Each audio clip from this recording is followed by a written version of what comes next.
안녕하세요. 오늘은 다육이 번식에 대한 이야기를 해볼까 합니다. 잎꽂이 많이 하시죠? 저 같은 경우도 다육이를 처음 시작할 때 잎꽂이를 많이 시도를 했거든요. 잎꽂이 하는 게 참 재밌습니다. 그냥 잎에서 이런 자구가 나올 때 정말 신비롭게까지 했는데요.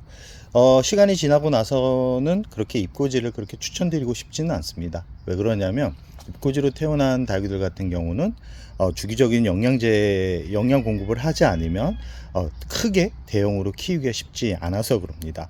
그렇지만 집에서 아기자기하게 키우고 싶은 분들 같은 경우는 잎꽂이를 하는 것도 좋은데요. 잎꽂이를 하려면 인내심이 좀 필요합니다. 많은 시간이 걸린다는 거겠죠. 잎꽂이를 잘 모르는 분들을 위해서 오늘은 잎꽂이는 어떻게 해야지 성공적으로 할 수 있고 어떻게 하면 더 풍성하게 키울 수 있는지에 대해서 알려드릴까 합니다. 잎꽂이 같은 경우는 기본적으로 건강한 잎을 따야지만 건강한 자구가 나오는데요. 특히 이러한 발라비스 같은 경우는 잘 보시면 잎이 아주 건강하죠. 이런 잎 부분 중에 아래에 있는 잎보다는 이 중간 정도에서 잎을 떼어 가지고 잎꽂이를 시도해야지만 건강한 자구가 나옵니다. 그리고 아픈 다육이에서 잎을 떼 가지고 번식을 하면 그 다육이 같은 경우는 잎꽂이로 자구가 나온다 그래도 시간이 지나면 아팠던 그런 병균들이 또 다시 재발할 가능성이 높기 때문에 건강한 잎에서 건강한 다육이, 건강한 잎을 따가지고 시도를 하라는 말씀을 우선 드리고 싶습니다.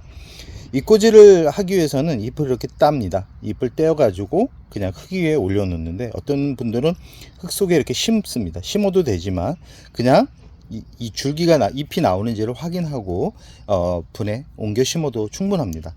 그리고 각각 이렇게 화분을 따로 이렇게 잎꽂이를 하는 게 아니라 이렇게 사발 모양의 조금은 큰 화분을 하나 구입하셔가지고 이렇게 잎을 가지런히 올려놓기만 해도 이 자구가 이렇게 삐져나오는 모습을 확인할 수 있습니다.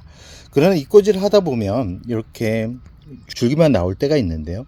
이런 줄기만 먼저 나오는 그런 잎꽂이 같은 경우는 버리는 게 좋습니다. 이게 잎 같은 경우는 자구가 나올 확률이 적고요.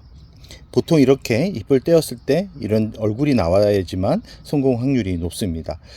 이런 다육이들 같은 경우는 바로 아까도 말씀드렸듯이 작은 화분에 따로따로 심어주기보다는 한 번에 이렇게 풍성하게 심었다가 옮겨주는 게 좋고요. 대략 한 이 정도 크기가 됐을 때 이 마른 잎을 떼어 가지고 이런 사발 모양의 그릇에다가 하나씩 옮겨주는데, 이런 다육이들 같은 경우는 건강하게 풍성하게 키우기 위해서는 흙이 중요합니다. 흙 같은 경우는 보통 배수가 좋은 흙으로 많이 분갈이들을 하는데, 이 잎꽂이 같은 경우는 처음에는 배수층이 물배수이 빠른 그런 흙보다는 상토 위주로 100% 상토 위주로 영양 공급을 충분히 한 다음에 어느 정도 성장이 되었을 때 옮겨 심는 게 좋습니다. 지금 어느 정도 사이즈가 되었을 때 옮겨 심는 게 좋냐면 이 정도 사이즈, 이 손가락, 어른 손가락 두 마디 정도 되는 정도의 크기가 되었을 때 옮겨 심는 게 성공 확률이 높다라고 생각을 하시면 됩니다. 특히 한 이 정도 사이즈라고 생각을 하시면 됩니다. 이 정도 사이즈인데 처음부터 화분을 크게 사용을 하게 되면 얘네들이 과습으로 떠나보낼 가능성이 높기 때문에 이렇게 풍성하게 키우다가 대략 한 이 정도, 발라비스 정도의 크기가 되었을 때 옮겨 심어주면 아주 예쁘게 성장을 시킬 수 있습니다. 이 잎꽂이를 옮겨주고 나서 중요한 게 뭐냐면, 이 과도한 물주기를 했을 때 뿌리가 녹아내리는 경우가 많습니다. 이런 다육이들 같은 경우는 이 성장하는 봄, 가을 같은 경우는 10일 간격으로 물을 주는데 저명간수로 듬뿍 주고, 이런 다육이들 같은 경우는 영양분이 아주 중요합니다. 그래서 영양제를 희석해서 주는데 영양제를 너무 과하게 주면 뿌리와 줄기가 썩는 경우가 있습니다.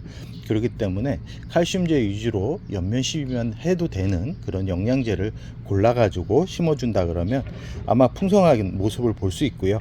이 잎꽂이 같은 경우는 이렇게 줄기가 길게 올라올 때까지 놔두는 분들이 있는데, 이런 경우는 이 잎에서 분리를 하기보다는 그대로 심어 가지고 잎이 자연적으로 마를 때까지 기다려 주는 게 좋습니다. 지금 이 다육이 정도 잎이 다 말랐죠. 마른 상태에서 그냥 옮겨 주기만 하면 된다. 그리고 물을 줄 때는 뿌리가 아직까지 제대로 화분 속에 활착을 하지 못한 상태이기 때문에 그대로 위에서 물을 주기보다는 아까도 말씀드렸듯이 저명간수로 물을 주면서 얘네들이 물을 충분히 흡수할 수 있는 힘을 기를 때까지 기다려 주는 게 아주 중요합니다. 이 처음부터 이 땅에 붙어 있는, 화분 바닥에 붙어 있는 게 싫은 분들 같은 경우는 약간 햇살이 강한 그런 곳보다는 하루에 2-3시간 정도 들어오는 햇살이 약간 부족한 환경에서 키우는 게 좋습니다. 대략 한 요 정도 웃자람이 있을 때 이 부분까지 잎을 다 떼어 가지고 화분에 옮겨 심어주면 예쁜 수영을 만들면서 키울 수 있기 때문에 이 웃자람이 나쁘다라고 생각하시는 분들은 굳이 시도를 할 필요성은 없는데, 저 같은 경우는 수영을 잡으면서 예쁘게 키울 수 있는 방법이기 때문에 처음에는 이렇게 약간 웃자람을 유도한 다음에 대략적으로 이렇게 한 10cm 정도 줄기가 올라왔을 때 이 아랫부분에 잎을 떼어 가지고 화분에 옮겨 심어 줍니다. 그러면 이 햇살이 풍부하다 그러면 대략 한 2달 정도면 얘네들 잎이 단단해지면서 예쁜 단풍색을 보여주면서 건강하게 활착을 시킬 수 있습니다.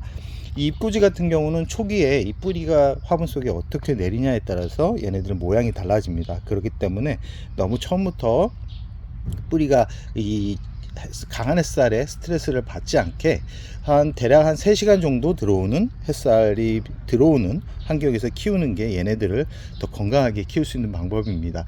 다육이가 햇살이 풍부해지만 예뻐지는 건 맞는데, 이 성장하는 다육이는 오히려 햇살이 독이 될 수 있습니다. 너무 강한 햇살보다는 은은하게 들어오는 햇살에서 자리를 잡아주면서 키우라는 말씀을 드리면서 오늘의 영상을 여기서 마무리할까 합니다.